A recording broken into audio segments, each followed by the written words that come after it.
Père, du Fils et du Saint-Esprit, ainsi soit-il. Donc, aujourd'hui, je voudrais rappeler ce que j'ai rappelé dans les entretiens précédents, savoir que d'après l'enseignement des docteurs de l'Église, des grands théologiens de l'Église, l'enseignement de l'Église, donc c'est vrai qu'au milieu de tous ces scandales, nous pourrions être arrivés à une époque où nous pourrions nous poser la question qui concerne cet enseignement de l'Église. Nous voyons par exemple cette salle d'audience, elle est prise en photo du fond de cette salle d'audience, on voit comme une gueule d'un serpent, avec les crocs, la langue fourchue, vous voyez les yeux, avec presque les pupilles, et puis vous avez le siège du Saint-Père qui est là au milieu de comme au milieu de cette gueule. C'est un étonnement. Vous voyez aussi la statue qui représente la résurrection du Christ, une statue métallique, plutôt sombre, enfin bon, qui peut avoir des reflets, avec des quantités d'éclats qui sont un petit peu étranges. Et puis vous voyez cette tête du Christ qui, sous certains angles, avec la chevelure, peut faire penser à la tête d'un serpent, avec l'œil aussi, de la même manière. C'est tout simplement, je dirais, c'est ce qui tient des apparences, et qui ne doit pas nous faire oublier ces règles que j'ai rappelées tout récemment. C'est Pape Grégoire IX,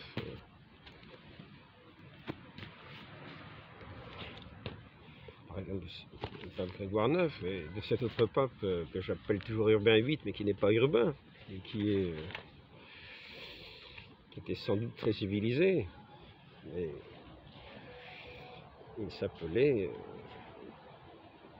Boniface VIII. Donc ces règles qui nous disent que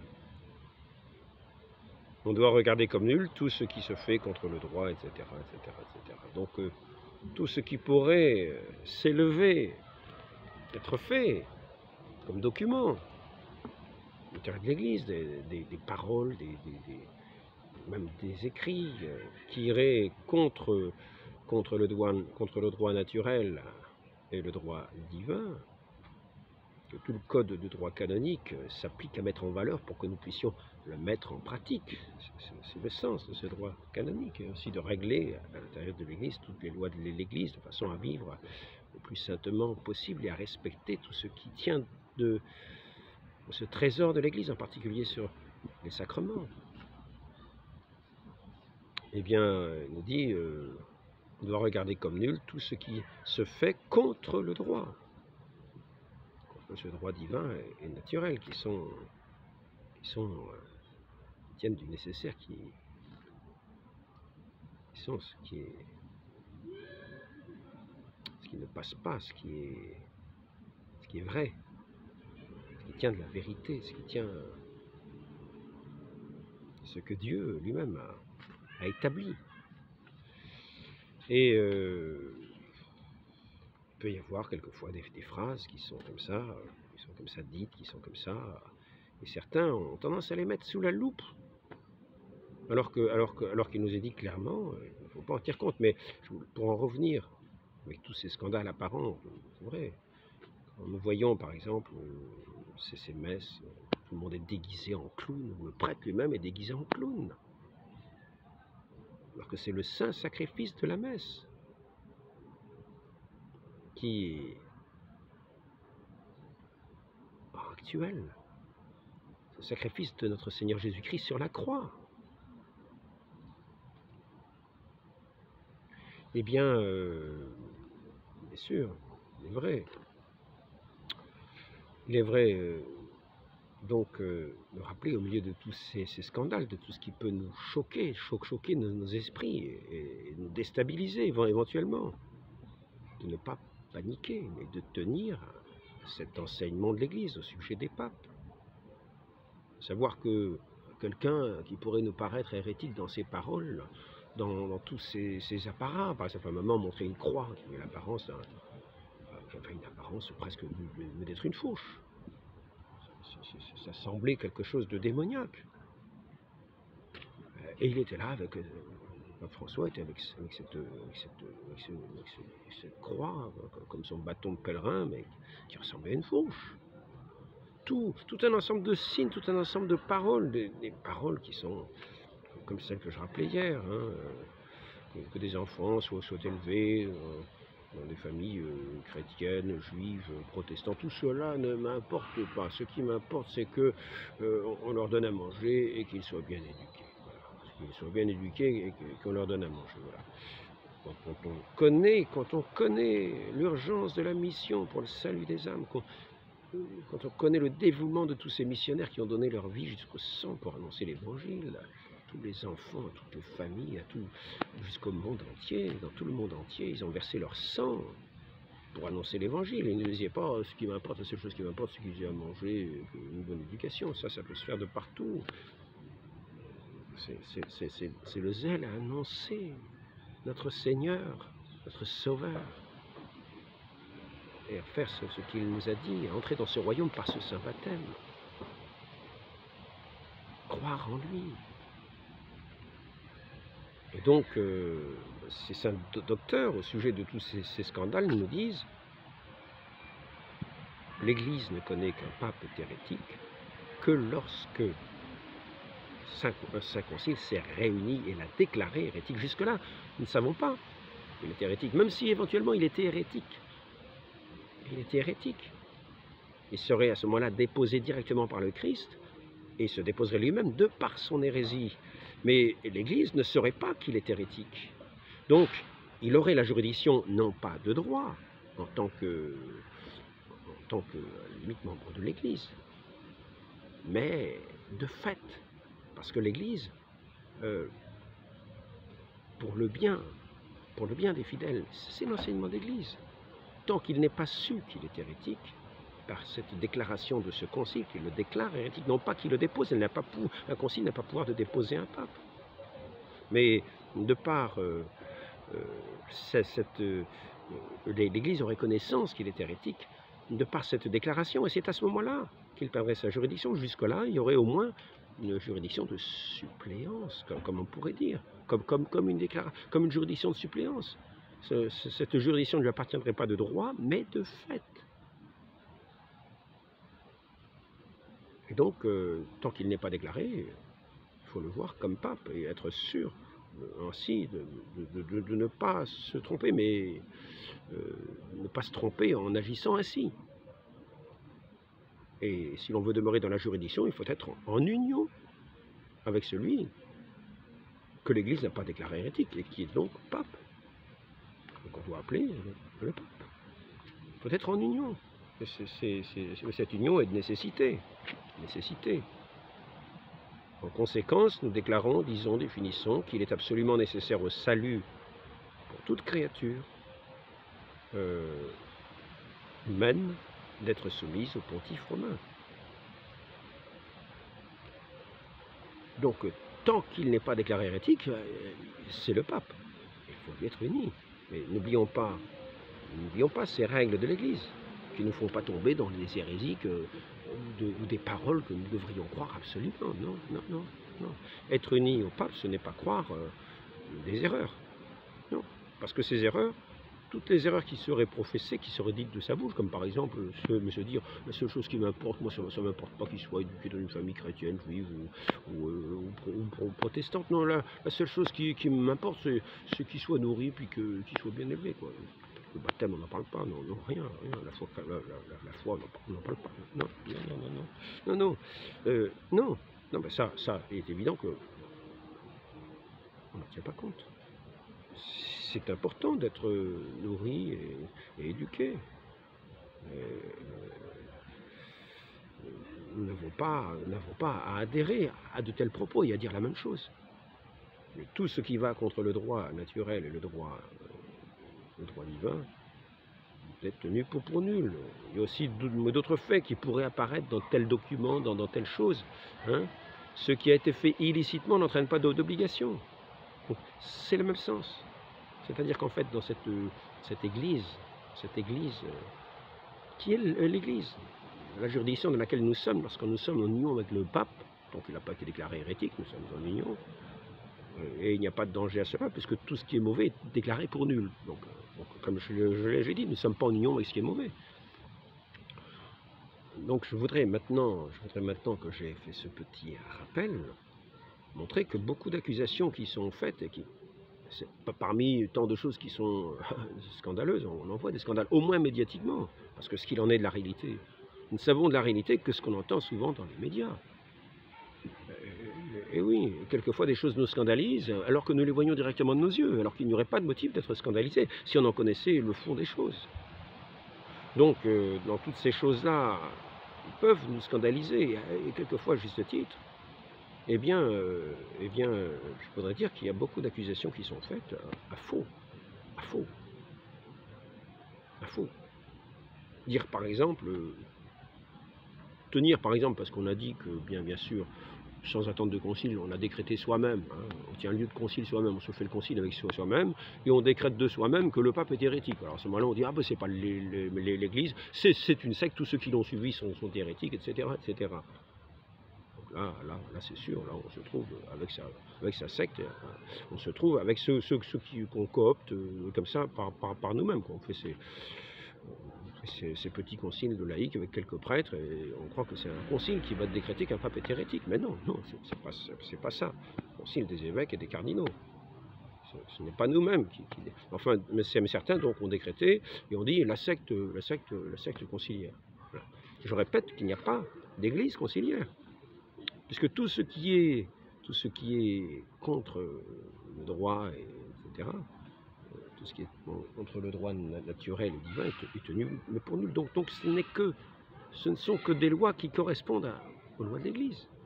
Donc c'est l'Église. C'est l'Église. Il n'y a pas quelque chose en propre. Il n'y a rien en propre. Il n'y a rien en propre. Nous sommes dans la juridiction de l'Église, nous sommes dans l'Église de plein pied. Dans l'Église sainte qui professe la même foi, professe l'unique foi catholique. Et je voudrais maintenant montrer, j'ai retrouvé le vieux catéchisme que j'avais avant, que je n'ai pas tellement lu, j'aurais dû lire davantage. Et c'est là l'intérêt, j'invite les chrétiens à lire davantage le catéchisme de l'Église. Je peux vous lire le catéchisme de 30, qui était le catéchisme officiel aussi, mais là maintenant il y a ce catéchisme que l'Église a décrété. Hein, je crois que c'est pratiquement signé par des quantités d'évêques et le pape aussi. C'est en gros le promulgué. Donc ça s'appelle CEC, le catéchisme de l'Église catholique. Voilà. Donc il y a beaucoup de choses qui sont dites, comme par exemple, il y en a qui se plaisent à dire la secte conciliaire. Il parle d'un droit à l'erreur. Voilà. Maintenant, la secte conciliaire a le droit à l'erreur. Enfin, je voudrais quand même, par exemple, c'est un fait essentiel. Parce que là, si on avait le droit à l'erreur, ça reviendrait à dire, hein, qui se tait, là c'est la règle de Saint Boniface, hein, la règle 43, celui qui se tait est censé consentir, donc on consentirait à l'erreur. On consent à l'erreur, on entre dans l'hérésie. Si on entre dans l'hérésie, c'est un principe hérétique, un principe hérétique. Donc c'est un principe qui par définition, le droit à l'erreur, comment dire, c'est-à-dire, enfin, en tout cas, qui se tait est censé être consentant, qui se tait devant une erreur, qui ne la dit pas, est censé consentir. Et donc, si c'est une hérésie, il est censé entrer dans cette hérésie. Et donc, c'est une succession. Si on avait un droit à l'erreur, et si on laissait les erreurs comme ça dites, et si on ne réagissait pas, on serait consentant, et on tomberait dans ces erreurs. À ce moment-là, on tomberait dans les hérésies. Donc, ça serait une église d'hérétiques, effectivement. Mais par rapport à ça, je voudrais simplement amener une correction. Je prends le catéchisme et on va voir ce qui est dit en fait sur ce droit à l'erreur. Est-ce que vraiment la secte conciliaire dit un droit à l'erreur, hein? Est-ce que cet anti-pape, est-ce que cet antichrist qui serait sur le trône de Saint-Pierre, mais qu'aucun concile n'a déclaré tel, est-ce que ça serait vraiment bonjour? Alors, je vais prendre, j'ai pris une petite note parce que j'ai eu la joie de découvrir ce document qui est d'une précision, qui est d'une... C'est un document magnifique. Jugement erroné. On prend les numéros 1700, 1790. On va voir s'il y a vraiment le droit à l'erreur qui est enseigné. Le catéchisme de l'Église catholique, c'est quand même l'enseignement aussi de l'Église. Jugement erroné, c'est marqué paragraphe 4, je crois. L'être humain doit toujours obéir au jugement certain de sa conscience. S'il agissait délibérément contre ce dernier, il se condamnerait lui-même. Le droit à l'erreur est mal parti. Mais il arrive que la conscience morale soit dans l'ignorance, porte des jugements erronés sur des actes à poser ou déjà commis. Cette ignorance peut souvent être imputée à la responsabilité personnelle. Il en va ainsi lorsque l'homme se soucie peu de rechercher le vrai et le bien, lorsque l'habitude du péché rend peu à peu la conscience presque aveugle. En ce cas, la personne est coupable du mal qu'elle commet.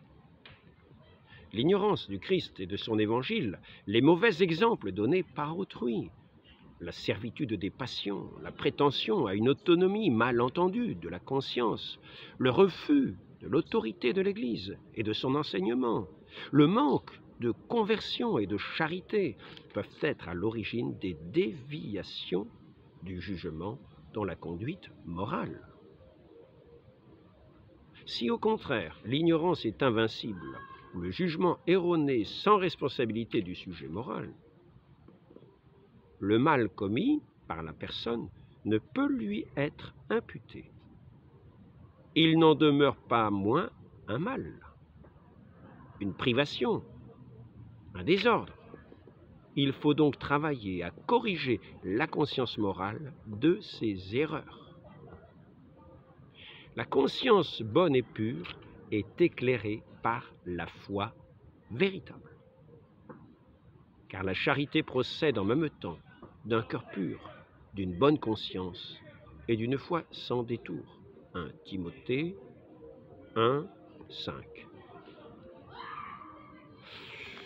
Eh bien, il me semble que si on faisait un petit tour par ces chapitres du catéchisme, on éviterait de dire des âneries sur ce qu'on prétend être de la Sainte Église catholique, qui maintenant professerait un droit à l'erreur. Nous voyons ici que l'erreur est surtout volontaire et condamnée. Elle nous condamne. C'est ce qui est dit.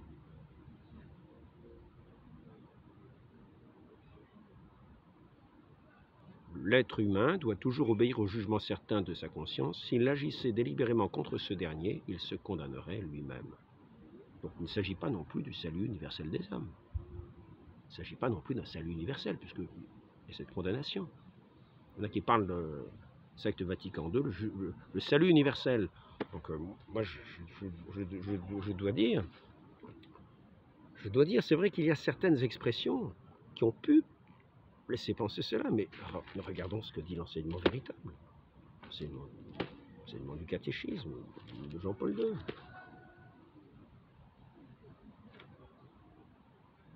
Il est très clair, il est très juste, et il nous invite au bien. Maintenant, si je voulais regarder sur la foi, par exemple, on dit, oui, dans la secte conciliaire, ce qui est de la foi, c'est le ressenti. On fait l'expérience de la rencontre du Christ. C'est plus la foi, c'est une sorte d'expérience. Alors, j'espère que je vais trouver le papier assez vite, parce que ce sont des choses qui ont leur importance. J'espère que je vais trouver la foi. Alors, on dit nouveau catéchisme, nouveau droit canon, nouveau. Bon, moi, je veux bien que la forme du catéchisme elle soit nouvelle, que le papier soit nouveau, le chapitre soit nouveau, en façon d'exprimer, mais vous allez voir si c'est vraiment nouveau, si c'est vraiment un nouveau catéchisme. Ici, la foi, alors là, nous sommes au 1814, numéro 1814 du catéchisme de l'Église catholique. La foi est la vertu théologale par laquelle nous croyons en Dieu et à tout ce qu'il nous a dit et révélé. et que la Sainte Église nous propose à croire parce qu'il est la vérité même. Par la foi, l'homme s'en remet tout entier librement à Dieu. C'est pourquoi le croyant cherche à connaître et à faire la volonté de Dieu. Le juste vivra de la foi. Romains 1, 17. La foi vivante agit par la charité. Qu'y a-t-il de nouveau? Est-ce vraiment un nouveau catéchisme? Je suis étonné finalement d'entendre cela. Comment je fais pour ne pas ouvrir avant ce livre qui dit si simplement les choses si justes? Je continue. Le don de la foi demeure en celui qui n'a pas péché contre elle, mais sans les œuvres, la foi est morte. Saint Jacques, chapitre 2, c'est 26. Mais il y a plein de références, hein. Vous avez plein de références. Hein. Privé de l'espérance et de l'amour, la foi n'unit pas pleinement le fidèle au Christ et n'en fait pas un membre vivant de son corps. Le disciple, alors c'est ici que nous avons en plus cet accès, parce qu'on dit il n'y a plus à annoncer l'évangile. Là, nous avons la démonstration contraire. On dit maintenant c'est le dialogue, il ne faut plus annoncer l'évangile. Regardez ici la démonstration du contraire. Le disciple du Christ ne doit pas seulement garder la foi et en vivre, mais encore la professer, en témoigner avec assurance et la répandre. Tous doivent être prêts à confesser le Christ devant les hommes et à le suivre sur le chemin de la croix. Au milieu des persécutions qui ne manquent jamais à l'Église. Finalement, moi-même, par mes paroles, par le passé, si vous regardez les vidéos que j'ai mises, j'ai contribué à ces persécutions. Je les laisse en témoignage pour voir le cheminement par où je suis passé. Chacun pourra voir par où je suis passé. Et quelle chose je peux dire contre la Sainte Église catholique, l'Église de notre Seigneur Jésus-Christ. Car j'ai participé, moi aussi, à l'avoir souffleté, à l'avoir dénigré d'une certaine manière, à avoir dit des choses qui peut-être étaient fausses parce que je croyais qu'elle enseignait ça en tirant quelques petites phrases ici ou là, et surtout en pensant que le pape était hérétique. Et oui, effectivement, par des déclarations ici ou là, hein, alors qu'il n'a jamais été déclaré hérétique, et donc il est pape, et il a toute la juridiction. Et donc nous ne savons pas qu'il est hérétique. Et donc nous devons croire aux enseignements de l'Église. S'il y a des choses qui vont contre le droit divin et le droit naturel, nous n'en tenons pas compte, puisque c'est une règle de l'Église de dire que cela, que ces choses-là doivent être vues comme... on doit regarder comme nul tout ce qui se fait contre le droit.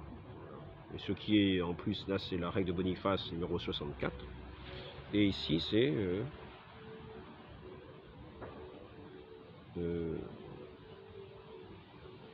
tiens, regardez, il y a même autre chose. Celui qui agit autrement qu'il ne doit être considéré comme n'agissant pas. Ça, c'est encore... c'est au sujet de ce qui est fait de façon illicite, qui n'entraîne aucune obligation, quoi.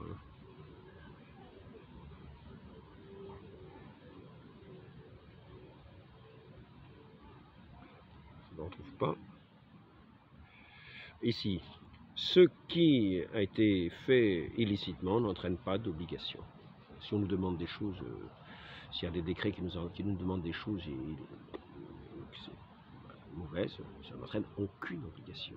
La juridiction est toujours intacte. L'Église est toujours sainte, toujours pure, toujours l'épouse du Christ. Alors, regardons maintenant ces vertus de foi. Alors ici, je commence parce que la batterie qui s'use. Hein. Donc, le service et le témoignage de la foi sont requis pour le salut. Alors ça, c'est, je lis, hein, catéchisme de l'Église catholique, numéro 1816. Vous avez d'autres références, de 1471, 1816.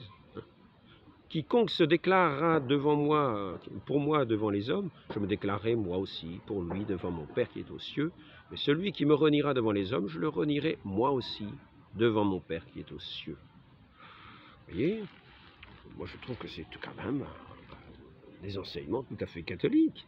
Et on ne parle pas de l'erreur, on ne dit pas que la foi c'est le ressenti, non, non, non, non. C'est l'adhésion de l'intelligence aux vérités révélées de Dieu que son Église nous transmet. C'est ce qui a toujours été dit, c'est pas un nouveau catéchisme. C'est pas un nouveau catéchisme. Est-ce qu'il y a un autre point éventuellement pour le saint sacrifice de la messe?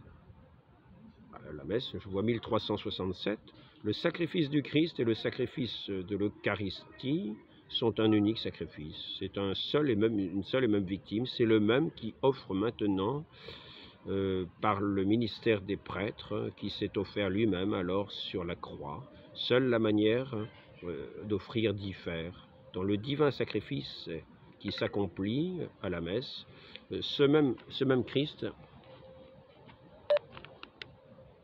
Ah, ça y est, la petite visionneuse tombe en panne d'énergie. Dans ce divin sacrifice qui s'accomplit à la messe, ce même Christ qui s'est offert lui-même une fois de manière sanglante sur l'autel de la croix est contenu immolé de manière non sanglante. Oui. Bon, puis, ça c'est le numéro 1367, je vais en revenir au numéro 1367. 1367... Je vais en revenir avant, sur les différents noms dont on appelle la messe. Voilà. Comment est appelé ce sacrement? Il y a un paragraphe où il est dit mémorial de la passion et de la résurrection du Seigneur. Saint sacrifice, parce qu'il actualise l'unique sacrifice du Christ Sauveur et qu'il inclut l'offrande de l'Église. Qui disent que maintenant c'est devenu un repas, c'est marqué ici. Saint sacrifice, parce qu'il actualise l'unique sacrifice du Christ Sauveur et qu'il inclut l'offrande de l'Église. Ou encore saint sacrifice de la messe, sacrifice de louange, sacrifice spirituel, sacrifice pur et saint, puisqu'il achève et dépasse tous les sacrifices de l'ancienne alliance. Vous pourrez continuer. Même sur le baptême, c'est intéressant, parce que sur le baptême, c'est même très intéressant. Parce que sur le baptême, pour ma part, je trouve que ce qui est dit est très justement dit. Très justement dit. Je vais vous lire ce qui est dit sur le baptême, puis après ça, je m'arrêterai. C'était juste pour vous montrer que, quelquefois, on peut avoir des idées fausses sur ce qui nous est étranger, que l'on regarde d'une certaine manière, que l'on regarde souvent mal. Ce qui est étranger nous apparaît souvent d'une mauvaise manière, on le connaît mal, et on le décrit souvent, on en parle mal. Il est dommage que l'Église catholique nous soit étrangère, nous soit devenue étrangère au point que nous la décrions parce que nous la connaissons mal, nous connaissons mal ce qu'elle dit. Tenons à ce qu'elle enseigne véritablement et non pas à des paroles qui sont échappées. Nous avons l'enseignement qu'il est demandé à tous les fidèles de croire. Je vais prendre encore un point, donc le sujet du baptême, puis après ça je m'arrêterai. J'arrêterai là. Mais ce que je tâcherai de faire, c'est de faire en plusieurs colonnes ce que dit le catéchisme du Concile de Trente, ce que disent les critiques au sujet de ce que dit ce que serait la secte conciliaire, de ce qu'elle enseignerait, et ce que dit effectivement la Sainte Église catholique, avec ses ministres qui sont faillibles, au moins dans la vie quotidienne. Nécessité du baptême. Le Seigneur lui-même, sur la nécessité du baptême, voilà comment parle le catéchisme de l'Église catholique sur la nécessité du baptême. Le Seigneur lui-même affirme que le baptême est nécessaire pour le salut. Aussi a-t-il commandé à ses disciples d'annoncer l'Évangile et de baptiser toutes les nations. À ses disciples, toutes les nations. Le baptême est nécessaire au salut pour ceux auxquels l'Évangile a été annoncé et qui ont eu la possibilité de demander ce sacrement. L'Église ne connaît pas d'autre moyen, l'Église ne connaît pas d'autre moyen que le baptême pour assurer l'entrée dans la béatitude éternelle. Voici l'enseignement du catéchisme. L'Église ne connaît pas d'autre moyen. Et donc, dans la béatitude éternelle, c'est pourquoi elle se garde de négliger la mission qu'elle a reçue du Seigneur de faire renaître de l'eau et de l'esprit tous ceux qui peuvent être baptisés. Dieu a lié le salut au sacrement du baptême, mais il n'est pas lui-même lié à ces sacrements. Cela semble juste, cela semble tout à fait catholique. Et ici, cela ne peut pas contester ce qui est dit après. Depuis toujours, l'Église garde la ferme conviction que ceux qui subissent la mort en raison de la foi, sans avoir reçu le baptême, sont baptisés par leur mort pour et avec le Christ. Le baptême de sang, comme le désir du baptême, porte des fruits du baptême sans être sacrement. Mais c'est une vérité qui est dite. La vérité qui est dite, c'est que ici, depuis toujours, l'Église garde la ferme conviction. Mais il est dit auparavant que l'Église ne connaît pas d'autre moyen que ce sacrement du baptême pour le salut. Elle n'en connaît pas d'autre. Mais il est dit, et ça se vérifie, nous regardons différents pères de l'Église et nous voyons que souvent ils enseignent cela. Même saint Alphonse de Liguori enseigne cela. Vous regardez à différentes époques et ils disent mais cela. Ils parlent de cette ferme conviction de l'Église. C'est un fait. On voit que depuis toujours, l'Église garde la ferme conviction que ceux qui subissent la mort en raison de la foi, sans avoir reçu, c'est une ferme conviction. Mais en réalité, l'Église dit ne pas connaître d'autre moyen que le sacrement du salut, la connaissance par la foi. Et la conviction, bien sûr, on peut penser. Mais l'Église ne connaît pas d'autre moyen que le sacrement du baptême. C'est ce qui est dit ici. Donc ça, c'est le numéro 1257. C'est intéressant de le savoir. Donc là, je m'adresse à tous ceux qui ont oublié cette chose essentielle. Dans un temps de crise, nous sommes dans un temps de trouble, dans un temps de confusion, à la fois sociale, à la fois dans ce qui est dit, dans ce qui est fait, avec des scandales dans des églises. Parce qu'il est vrai que dans des cathédrales, nous avons vu des espèces de... Comment ça s'appelle ça, des rêves partis dans des cathédrales à Metz. À Metz, des rêves partis. On peut comprendre qu'on soit scandalisé. On peut comprendre qu'on se dise, bah, quand même, la salle d'audience, c'est une gueule de serpent. On ne va pas entrer dans la gueule du serpent. C'est évident. Mais gardons ferme l'enseignement d'Église. Tant que le Concile n'a pas déclaré que le pape est hérétique, l'Église ne sait pas qu'il est hérétique. Et donc elle le tient pour un pape. C'est par une déclaration du Concile que l'Église sait qu'un pape est hérétique. Autrement, il a la juridiction.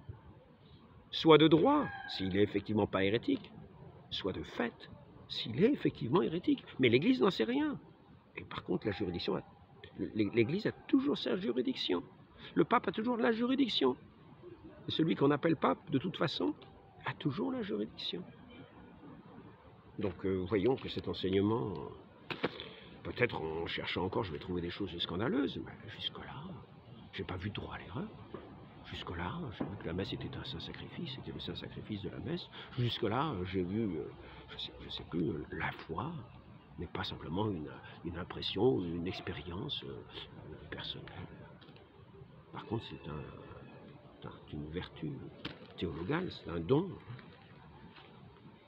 Je vais arrêter là.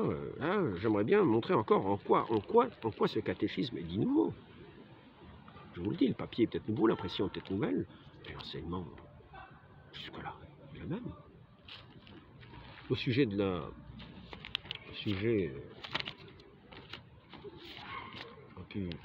J'aurais pu pas parler de...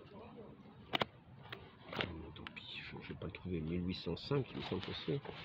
Je ne sais plus, j'avais noté un paragraphe que j'aurais pu aborder. Ah, c'est ici, je crois.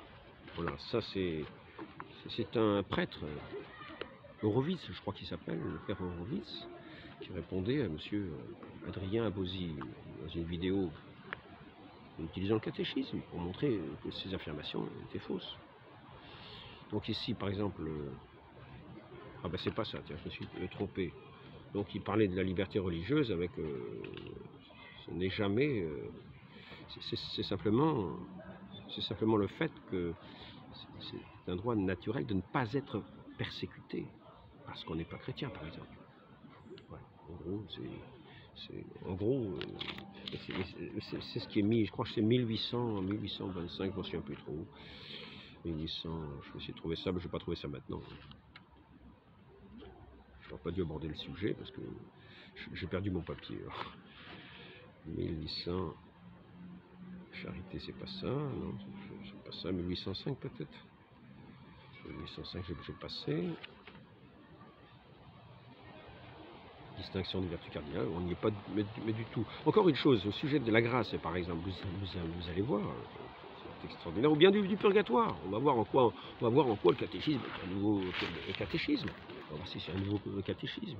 Nouveau catéchisme, nouveau droit canon, nouvelle messe. Je tiens à dire au sujet de la messe qu'il n'y a qu'un seul sacrifice de notre Seigneur Jésus-Christ. Il n'y a donc pas de nouvelle messe. C'est l'unique messe de notre Seigneur Jésus-Christ. Il n'y a que le saint sacrifice. La messe, c'est le saint sacrifice de notre Seigneur Jésus-Christ. Cet unique sacrifice qui est renouvelé sur les autels. Il n'y a donc pas une nouvelle messe. Ce n'est que ce sacrifice renouvelé de notre Seigneur. Ce n'est pas une nouvelle messe. Le catéchisme, regardons le purgatoire. Ceux qui meurent dans la grâce et l'amitié de Dieu, mais imparfaitement purifiés, bien qu'assurés de leur salut éternel, souffrent après leur mort une purification afin d'obtenir la sainteté nécessaire pour entrer dans la joie du ciel. L'Église appelle purgatoire cette purification finale des élus, qui est tout à fait distincte du châtiment des damnés. L'Église a formulé la doctrine de la foi relative au purgatoire, surtout au Concile de Florence et de Trente. La tradition de l'Église, faisant référence à certains textes de l'Écriture, parle d'un feu purificateur.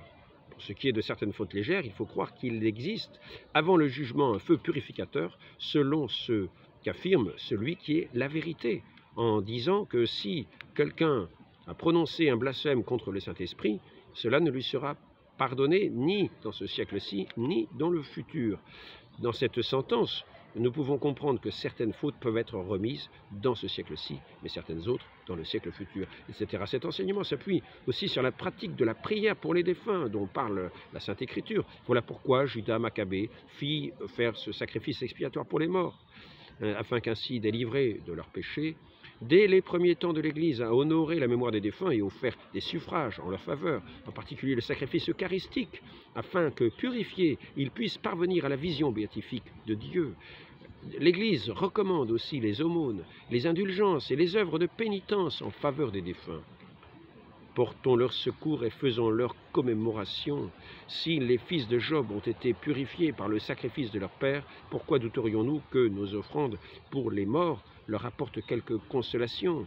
N'hésitons pas à porter secours à ceux qui sont partis et à offrir nos prières pour eux et l'enfer. Nous ne pouvons pas être unis à Dieu à moins de choisir librement de l'aimer, bon, etc. Puis il continue. Là, c'était le numéro 1030 pour le purgatoire.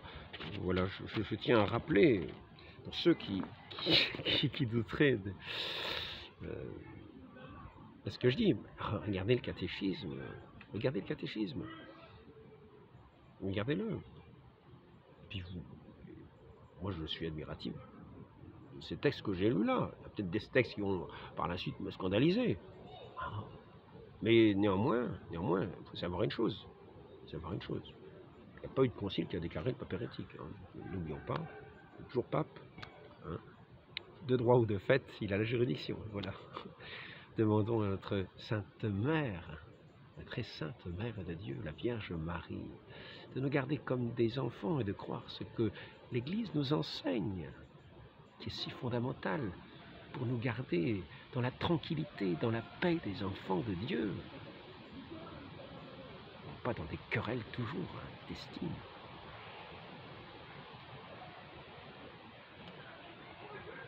Marie conçue sans péché, priez pour nous qui avons recours à vous. Ainsi soit-il, au nom du Père, et du Fils et du Saint-Esprit, ainsi soit-il.